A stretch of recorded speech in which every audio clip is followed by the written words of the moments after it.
ayol qancha kitobxon bo'lsa, masalan, diniy kitoblardan o'nlab, yuzlab kitob o'qib tashlagan qizlar bor.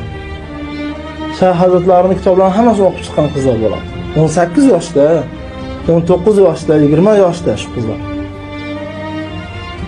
Ular uchun qizig'i yo'q. Masalan, dunyo izdiyu boshqasini qizig'i yo'q. Oqila ayol, haqiqatan fikri ham ancha ochiq bo'ladi. Mahr masalasida ham asosan ularni qiziqtiradigan narsa, ba'zi qizlar bor, subhanalloh, mahrga kitob so'rashadi ekan. Meni orzuyim dedi, Shayx hazratlarining hamma kitoblarini olish, shuni mahr qilib bera olasizmi dedi ekan. Bunaqangi ayollardan qanaqa farzandlar dunyoga keladi? Albatta katta olimlar, Imom Buxoriydek, Imom Muslim, Imom Termiziydek zotlar dunyoga keladi.